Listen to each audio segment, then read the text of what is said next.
The electromagnetic attack begins at 06:03 hours. No explosions, no visible weapons.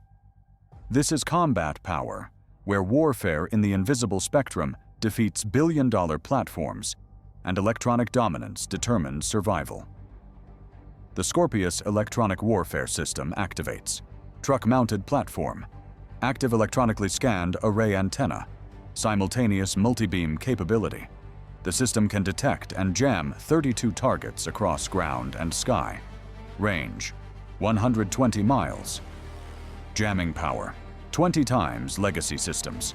The operator designates threat priorities, enemy air defense radars, communication networks, drone control links, GPS navigation signals, satellite data links. The electromagnetic spectrum becomes a battlefield. The attack is invisible to human eyes. Radio frequency energy radiates across multiple bands: S-band, X-band, Q-band, K-band. The jamming signals overwhelm enemy receivers. Air defense radars see nothing but noise. Search modes fail. Track modes break lock. Fire control systems cannot generate solutions. The defensive network is blind. But friendly forces operate in the same spectrum. The challenge is surgical jamming.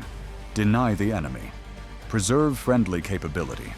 This is the art of spectrum warfare. At 06:25 hours, enemy air defense battery detects jamming. Radar displays show wall of interference. No targets visible. Operators switch frequencies. Attempt to burn through jamming. But Scorpius adapts. AI-driven frequency hopping. The system predicts enemy frequency changes, follows them, maintains jamming. The air defense is electronically defeated. Meanwhile, friendly strike package penetrates airspace. 4 F-16 fighters, 8 AGM-88 anti-radiation missiles.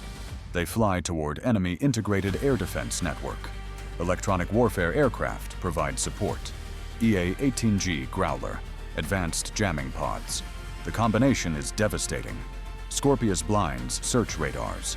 Growler jams fire control. F-16s kill the batteries. At 06:28 hours, the first anti-radiation missile launches. AGM-88E ARGM. Speed, Mach 2. Range, 90 miles. The missile homes on radar emissions. But the enemy radar operator recognizes the threat. Shuts down transmitter. Radar goes silent. The anti-radiation missile loses track. It switches to GPS-guided mode. Targets last known position. But GPS signals are jammed. Both sides use spectrum warfare.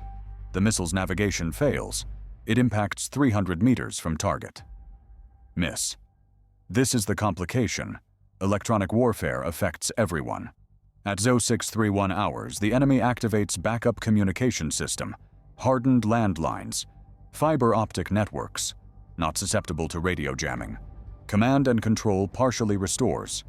Air defense batteries receive targeting data from alternate sensors, electro-optical systems, infrared search and track, passive detection. They do not emit, cannot be jammed, cannot be targeted by anti-radiation missiles. The friendly strike package faces unexpected resistance. Surface-to-air missiles launch. Radar-guided systems are blind, but infrared-guided missiles track engine heat. 2 missiles target lead F-16. Which force breaks first? A. Air defense. B. Naval group. C. Command network. The F-16 deploys countermeasures, flares, chaff, electronic decoys, standard defensive tactics. The first missile is decoyed, tracks flare signature, detonates 400 meters away. No damage. The second missile maintains lock, advanced seeker, flare-resistant algorithm. It ignores countermeasures. The F-16 maneuvers hard. 9G turn, afterburner. The missile follows, closing. The pilot activates onboard electronic warfare suite, directed infrared countermeasure, high-intensity laser. It blinds the missile seeker. The missile loses lock, falls away. The pilot survives. But the lesson is clear. Electronic warfare is not invincible. At 06:34 hours, Scorpius expands, jamming coverage. Targets enemy drone control frequencies. Data links operate at 2.4 GHz and 5.8 GHz. Commercial frequencies. Easy to jam. 73 enemy drones lose control connection. Some have autonomous failsafe. They continue missions. 31 drones do not. They enter return to home mode. Abort attacks. Fly back to launch points. Electronic warfare defeats them without firing a shot. But friendly drones operate on same frequencies. Spectrum coordination fails. 19 friendly reconnaissance drones also lose control. They crash. Blue-on-blue casualties. Electronic fratricide. The invisible battle has friendly fire. What happens next changes everything. The enemy deploys directional jamming against friendly communications, high-power transmitters, focused beams. They target specific friendly frequencies. Command radios go silent.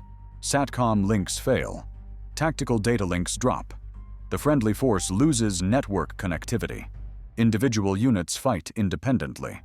Coordination collapses. At 0637 hours, the strike package commander attempts to recall remaining aircraft. Radio transmission fails. Jammed. Backup frequency fails. Also jammed. The F-16s continue attack without coordination. Each pilot makes independent decisions. Some abort, some press. No unified plan. The air defense network exploits this. Concentrated fires against isolated aircraft. At 0639 hours, the spectrum warfare intensifies. Both sides radiate maximum power. Electromagnetic environment becomes toxic. GPS is jammed across 400 square miles. Navigation systems fail. Precision-guided munitions lose accuracy. Artillery rounds miss by hundreds of meters. Cruise missiles cannot update positions. Attack helicopters cannot determine locations. The battlefield reverts to pre-digital warfare. Map and compass, visual navigation, unguided weapons. The technology is present but unusable. This is combat power, where electromagnetic dominance becomes the decisive factor, and jamming power determines whether platforms can employ their weapon systems effectively. At 0642 hours, friendly forces attempt spectrum deconfliction. Electronic warfare officer coordinates jamming assignments. Scorpius focuses on enemy air defense bands. Growler focuses on communication frequencies. Drone jamming ceases. Friendly data links restore. But this creates vulnerability. Enemy drones regain control, resume attacks. The deconfliction helps friendly forces but helps enemy simultaneously. At 0645 hours, enemy employs new tactic: GPS spoofing, not jamming. Deception, false GPS signals, stronger than authentic satellites. Friendly receivers lock onto false signals. Navigation shows incorrect position, off by 12 miles. Artillery fire missions use spoofed coordinates. Rounds land in wrong grid squares. Precision strike aircraft navigate to wrong targets. Bombs hit empty fields. The spoofing is insidious. Systems appear functional, but data is false. At 0648 hours, the friendly force recognizes spoofing. All GPS-dependent systems are shut down. Navigation reverts to inertial systems, less accurate. Drift accumulates, but authentic. The precision warfare advantage evaporates. At 0651 hours, both sides have degraded capability. Radars jammed. Communications disrupted. Navigation spoofed. Data links intermittent. The electromagnetic spectrum is so contested that technology becomes liability. Fighting continues with backup systems. Visual targeting, unencrypted voice radio, celestial navigation. The modern military fights like 1970s force. At 0654 hours, commanders face reality. Electronic warfare is mutual defeat. Both sides lose capability. Neither gains advantage. The spectrum is so polluted that sophisticated systems cannot function. Necessary defense or catastrophic overreach. The jamming power is excessive. It defeats enemy and friendly equally. At 0657 hours, tactical decision is made. Cease offensive jamming. Restore electromagnetic discipline. Use spectrum selectively. This is the mature doctrine. Electronic warfare is not always on. It is pulsed, timed, coordinated, used when advantage is clear, silent when mutual degradation occurs. At 07:01 hours, Scorpius reduces power, focuses on specific threats, air defense fire control radars only, narrow beams, directional jamming. Friendly systems operate freely.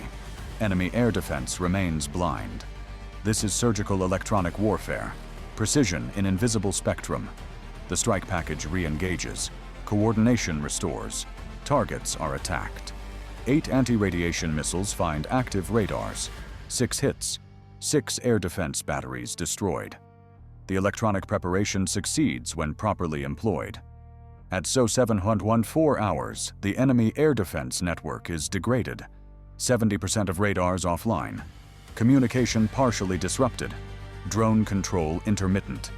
But the network survives. Backup systems provide minimal capability. Electronic warfare doesn't destroy. It degrades, disrupts, delays. Physical destruction requires kinetic weapons. At 07:23 hours, spectrum analysis reveals enemy adaptation. They shift to frequency bands outside Scorpius coverage, higher frequencies, millimeter wave.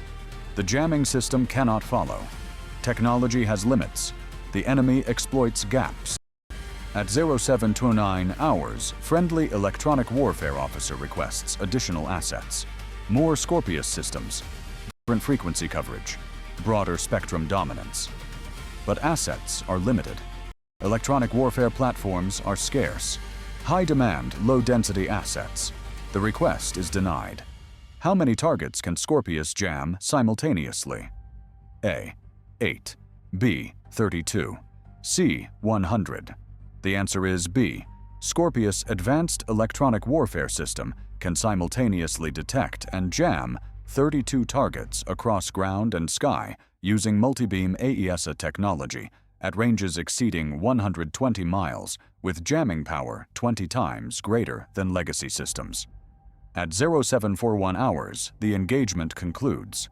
Both sides withdraw electronic warfare systems. Spectrum pollution decreases. Normal communications resume. GPS accuracy restores.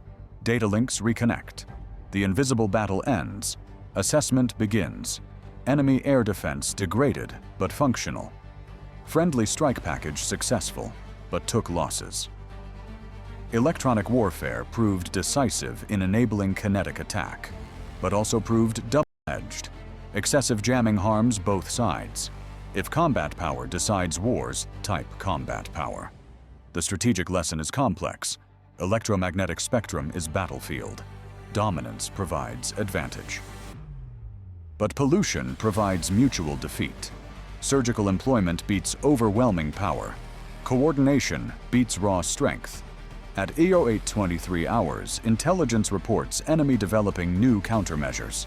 Anti-jam radars, frequency agile systems, fiber optic networks immune to radio jamming, electro-optical sensors immune to electronic warfare.